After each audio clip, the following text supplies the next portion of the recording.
Well, Matt, some exciting news about our Thrive app crowdfunding campaign. Yeah. We're now in December and our campaign kind of ends at the end of January, and we're looking to raise $30,000 before we start building this app. We're over halfway, which is amazing. But, Matt, we've got a donor who's offered from now until the end of January to basically match any donation that comes in. Yeah, it's hugely generous. Hugely generous. And a great opportunity to see this through. And it's just to underscore again, this is a huge step forward in terms of engagement.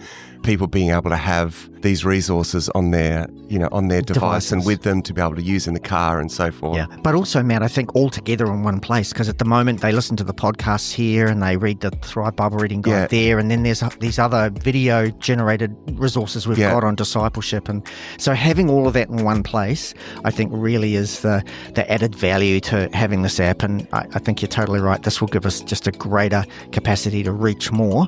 And some other things we'll keep adding to it. But it's great. Yeah, it's going exciting. to be exciting. So, listeners, if you haven't as yet considered supporting our crowdfunding campaign for the Thrive app, can I encourage you to do that? Just jump to our website, thrivetoday.tv. At the top, it's got a little link to support the campaign. We just want to thank our generous donor for matching dollar for dollar the donations that come in between now and the end of January. Absolutely.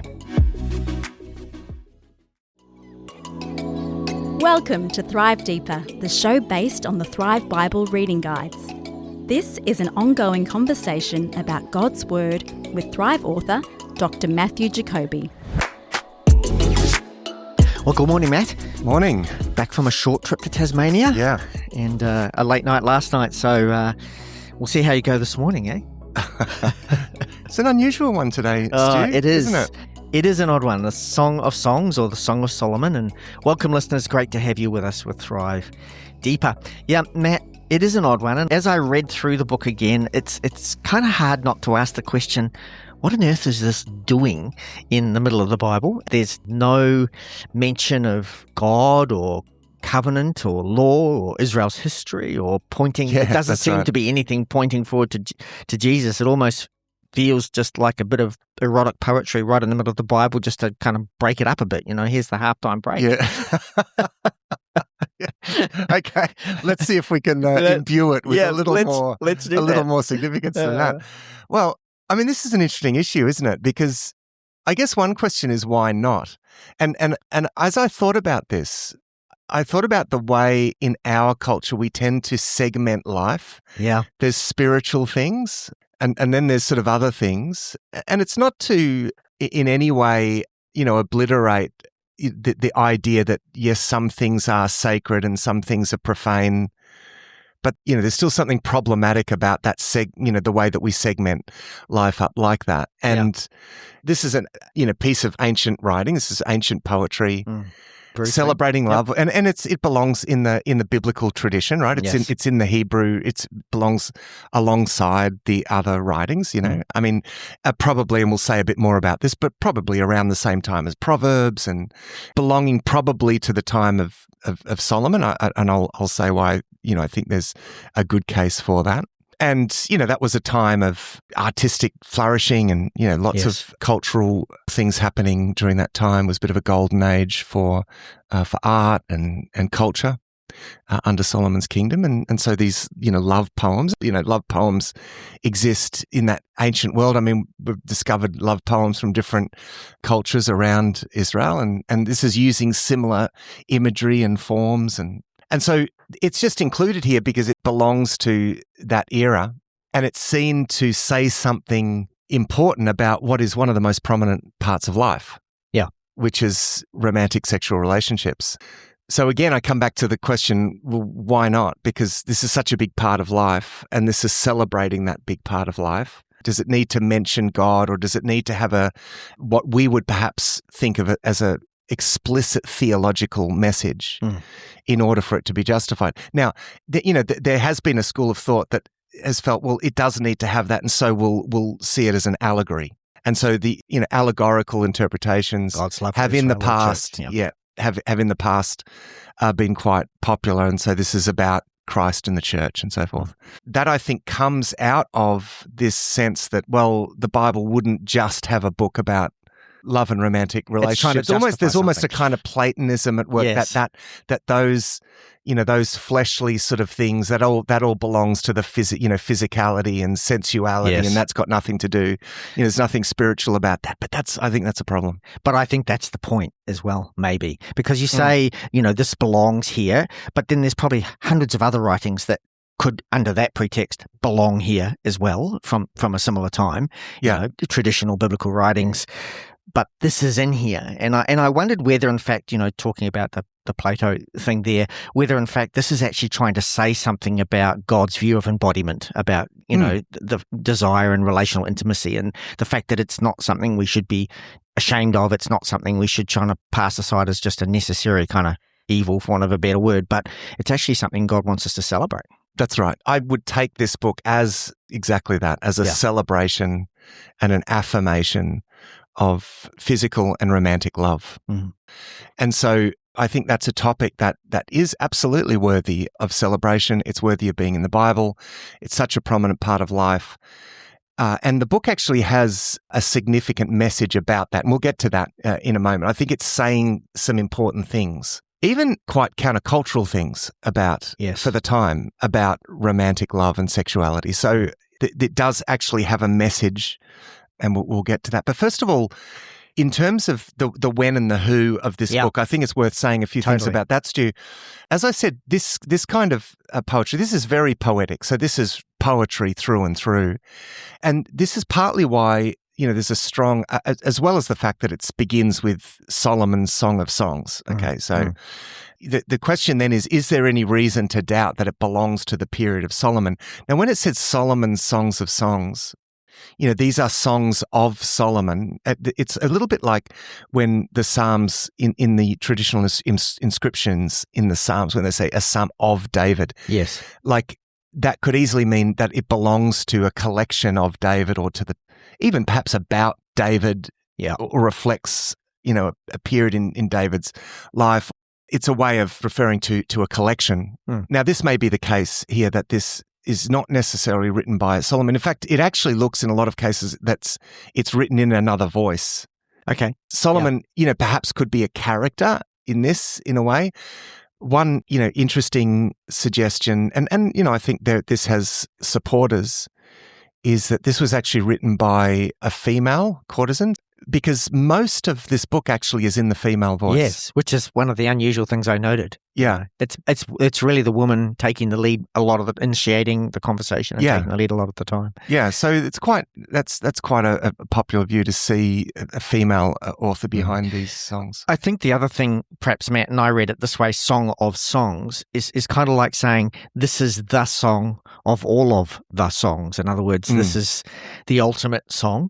Is it possible that someone like Solomon, and you used the example of the Psalms with David, had people who worked for them who wrote stuff, and so in a sense, even though Solomon himself maybe didn't write it, it was one of his, as you say, writers or courtesans, or someone who... I think that is absolutely possible, and in a culture that's a little less, probably quite a lot less concerned about authorship than we are, in the days of copyright and so forth. So I don't think they had that level of concern. It belonged to his collection. His collection, or his court, in a way. It comes out of the court of Solomon, or even the environment that he creates at the time. And we know that there were guilds of musicians, and there were probably guilds of poets and writers and so forth that were attached to the court of Solomon. This, could have come from that. And this brings me actually to one of the really good arguments for supporting, a time of Solomon, that Solomon isn't just a character that is used here, that this is perhaps written way later, and that first verse, Solomon's Song of Songs, is, perhaps just a subsequent author later on referring back or sort of posting this in the time of Solomon as a sort of creative framing device. I think there is actually good reason to see that this actually does come out of Solomon's courts. And it's from what I said before, because this sort of work, like this kind of poetry, generally comes out of periods when there is actually the leisure and the wealth for a sort of cultural flourishing. And I think this collection of poems, and it is a collection of poems, it's not just one poem. I think this collection of poems does reflect a fairly rich cultural context. Yeah. Would allow for this kind of poetry. Totally. We know from 1 Kings 4:32 where it tells us there Solomon's songs numbered 1,005. Yeah. So clearly prolific in terms of literature and poetry and songs. Yeah, that's right. And so that it's not necessarily just songs that he wrote, but in the context that he created in the court, he was a great sponsor of these artistic pursuits and so forth. Let me just say then, before you move off that one, somewhat of an irony of here's a guy who's married to I don't know how many women, how many wives he had at the end.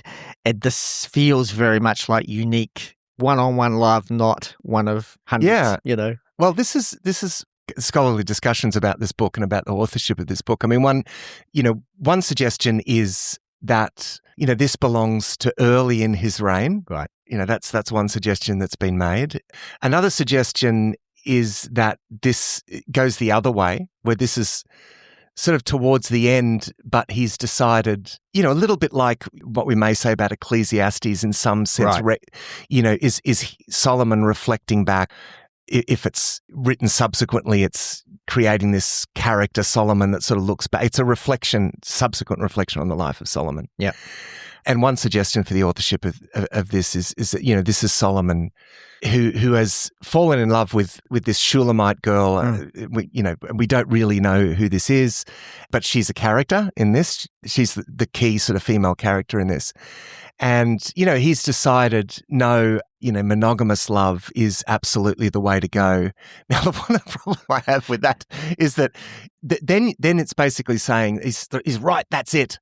This is, monogamous, love. This is the one. Yeah. What is this? The seventh hundred? Yeah, that's 700. Right. Yeah. After 700, wives and 300 concubines. Yeah. No, this is the one. I think I feel like that's a little bit of a tall order. Yeah. Yeah. Anyway, whatever the case, though, and this brings us to the message of the book, it certainly is celebrating monogamous love, and so, if anything, I think it certainly does stand as a corrective, not only to polygamy, but to what is inferred in Solomon's polygamy. And remember, polygamy was very common in that world in that time. Marriages were generally made for pragmatic reasons, so it was invariably transactional. Yeah. Particularly marriage in higher levels of society were very pragmatic. Most of Solomon's marriages would have been basically ways of sealing contracts with other nations, with other nations or rulers, whatever, nobility or whatever. So, in Solomon's case, his 700 wives represented, these contracts or alliances, and so it was a sign of power and wealth. And that kind of transactional love is actually largely what this book is warning against. Yes. So I think that's a big part of the message of this book. And I think this is borne out somewhat, Stu, in a repeated statement, which if you've got it there, I'll get to read in chapter 2, verse 7. And this is a statement that's repeated. It's funny because it's not, perhaps in true poetic fashion, the message isn't sort of thrown in your face. You sort of have to draw this from the text, but certainly this repeated statement, I think, goes a long way. Yeah. Chapter 2, verse 7, it says, young women of Jerusalem, and repeatedly those are the ones she is addressing. This is the woman speaking. I charge you by the gazelles and the wild does of the field, do not stir up or awaken love until the appropriate time. Yeah, and I think from the context of the book, and as I said, that's a repeated statement, there is a sort of a rigor and a commitment that love requires, that if you're not ready for it, don't go there. It's warning against something impulsive, something transactional, something that is, whatever it is, those approaches to love are, incommensurate with what love actually is. It's a very powerful thing, and you shouldn't mess with it. It's going to cause problems. If you try to awaken it or make it happen before it is actually true, yes, and found to be true, as in true love. And so the difference between infatuation or just desire, and actual love as well. Yeah, so don't run off with the first person that you have an infatuation with, or like treat love with the gravity that it deserves. And if you go right up to the end of the book, there's another poem there at the end of the book, which I think also underscores the overall message of the book, and it's using typical sort of poetic devices. I mean, one interesting thing about this book is the way that it uses fairly common poetic devices from the time, because we can compare this to other love poetry, and love poetry was around at the time, and we have plenty to compare it to.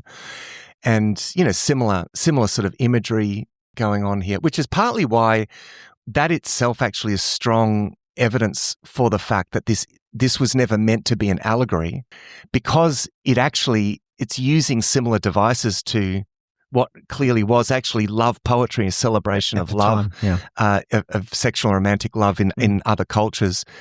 This is using, similar devices from that. And so it's partly why we know, no, this is actually a celebration of sexual and romantic love. Yeah. So, I mean, the allegorizing scripture is problematic anyway as a form of interpretation. We need to be very careful with that, because the problem with that is that you can kind of make the text then just say anything that you want. Yeah.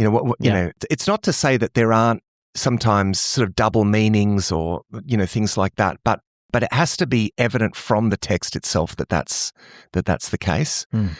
So that poetic kind of approach we see here already with the imagery that's used in verse 5. So it says here, who is this coming up from the wilderness, leaning on her beloved?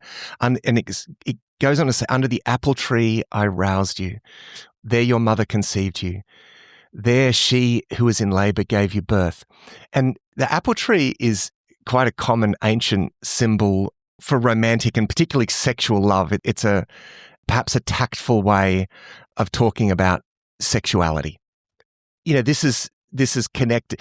There's almost like the sense, there your mother conceived you. It's in this, out of this sort of romantic love, you were conceived, and so this is a precious and I would say sacred thing. Yes. Yeah, totally. And, this idea of the garden, I mean, this is where, these symbols and the idea of the garden, and there is a sense of sacredness attached to that, the idea of the apple tree. And in Genesis 2, it talks about the trees in the garden, and we are to picture there a sort of sacred garden. Yeah.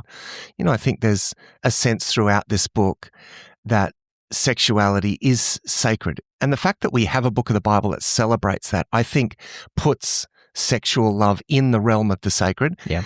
So I think that's a really important point that flows out of this book, because we tend to think there are sacred things and somehow sexuality sits outside of that. It's this sort of profane sort of thing.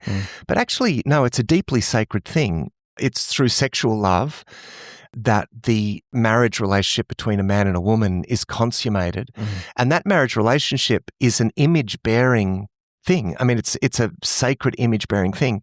The two becoming one and becoming one flesh reflects the image and the glory of God. Yes. So what this book, I think, is doing is taking romantic and sexual love, actually taking it from the realm of the profane, where it was often used in profane ways, either to form contracts or just to satisfy immediate desires. I think what this book wants to say is, no, this actually belongs in the realm of the sacred. And so the imagery and the garden imagery is all the way through this, that sexuality is a sacred garden. And so therefore, as I've often said, Stu, if something is sacred, it means you can't just do whatever you want with it. And that, I think, is what that message, do not arouse or awaken love until it so desires. There is a right time and a place. If something is sacred, there is a right context and a right time and place for it. That is the committed marriage relationship. And so, the message that's repeated through this book, do not arouse or awaken love until it so desires, is wanting to take this sacred thing sexual relationships and put it in the right context. Yes. And so don't mess with this. This is too powerful. This is too sacred for you to treat this in any other way. And I think this is where these verses go on to push that message a little deeper. So verse 6. Which chapter are you in now, Matt? I'm in the final chapter? the final chapter of the book in chapter 8. Yep. It says, place me like a seal over your heart. So a seal is a symbol of, it could be a symbol of ownership, but you seal a covenant even, so there's a covenant element to marriage. Seals we use on cylinders, like a kind of stamp of ownership. So, the idea here is that the two, they come to belong to each other. Okay. Yeah. And so this is where this is really strongly advocating, again, not a transactional love, not a love that's just out of impulsive desire, but a love of complete self-giving where the two give themselves to each other. So place me like a seal over your heart, like a seal on your arm. For love is as strong as death. This is, I think it's beautiful imagery, but absolutely appropriate. Love is as strong as death. And the significance of this too in an ancient world context is death was often personified. Mort, death was in the ancient world was a god, but love is even stronger than the forces of death. It's jealousy, unyielding as the grave. And it's interesting. Some translations have passion. What does your translation have? For love is as strong as death. Ardent love is as unrelenting as Sheol. Yeah. Okay. So your translation is translated ardent love. The word there in other places is translated as jealousy. And basically what that word, and I think actually jealousy is appropriate because, I like that word there because it helps to give meaning to other places in Scripture where God describes himself as being a jealous God. We can tend to think of jealousy in negative ways, but there's a very positive spin on that the Bible brings to that idea, because jealousy in this context, and particularly when it talks about God being a jealous God, denotes single-minded devotion to something. Yes. It belongs in a covenant context, and I think this is evoking that covenant context where the two form a covenant and they give themselves to each other. And this is where this does connect with, the covenant that God makes with his people, that Christ makes with the church. This is where by analogy, not allegory, but analogy, to be pedantic, that self-giving, that one devotion to the other, the unbreakable nature of that, this word jealousy here is pointing to that strong, monogamous two people giving themselves to each other. That couplet there, love is as strong as death, it's jealousy, unyielding as the grave. And the second line there, I think, defines the first. It's not just about, yes, love is a powerful thing, but it is something that demands this single-minded approach. It demands faithfulness because it has this covenant aspect. It's the two giving to each other and belonging to each other in a sense. Theologically important idea, as I said, because that word is also used of God's love for his people. It burns like a blazing fire, like a mighty flame. There's something positive there, but something to be wary of. Don't mess with this, right? Yes. It's a very powerful thing. It's a very sacred thing, and therefore it belongs in the context of a devoted covenant relationship because its jealousy is unyielding as the grave. It's good. Verse 7, many waters cannot quench love. So Rivers that's coming cannot from sweep the it away. flames, of course, in the previous verse. Yeah, that's right. And again, the imagery of waters is connected. It's stronger than death in the ancient world. Death is associated with the waters. Death and chaos were seen as the sort of strongest imaginable forces in the natural world. But actually, love is stronger than that. Love will outlast those things. I think it's a wonderful idea. Yeah. If one were to give all the wealth of one's house for love, it would be utterly scorned. All right. So again, this is warning against what was very common in those days, which was marriage as a transactional thing. Yes. And that actually was probably the most common way of using, in using marriage as a way of sort of sealing, financial or political contracts. That should be utterly scorned. This is saying something really powerful. As I said, it's saying something very countercultural because you're in a context where sex and love and marriage were not actually treated in that way. But this wants to take that and put it into the context that is articulated beautifully in Genesis chapter 2, Genesis 1 and 2. So what these verses are doing is picking this sacred thing, romantic and sexual love, that has been profaned and putting it back where it belongs. That's essentially what this book is doing. Yeah. So it's rich stuff, Stu. I mean, I think particularly in our culture, in our cultural context, I think this book is particularly important because on the one hand, it's showing that we absolutely affirm the beauty of romantic and sexual love. It's affirmed.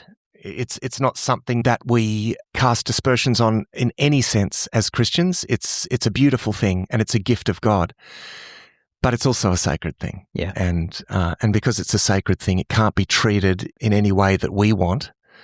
Because it's a sacred thing, it needs to be treated in the way that God set it apart for, and needs to belong within that sacred divine image reflecting relationships that's described in Genesis chapter 2.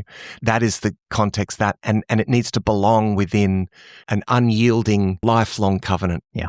So kind of what you're saying is, much as the rest of the Bible is about God's plan for restoration, this is God's plan for restoration of the unique that's right. monogamous relationship. That's right. This is how love should be treated. Yeah, that's right. Sacred, not profane. Yeah, and in the context of a celebration of love. Yeah. It's absolutely all the way it's celebrated. It's not just a thou shalt not. I mean, that's the way we might easily think about a biblical or a Christian approach to romance and sexuality. It's all about thou shalt nots. But actually it's not. No, what the Bible has to say about sexual love is primarily a celebration. But because of how wonderful it is, because of how sacred it is, it needs to be treated with the utmost care. And when we treat it that way, we not only honor who we are as human beings, we honor God.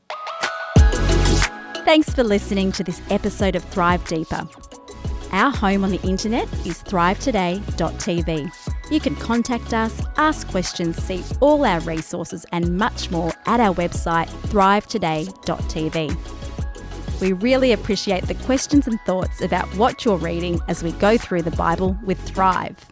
Until next time, our prayer is that these shows will inspire you to go deeper and thrive.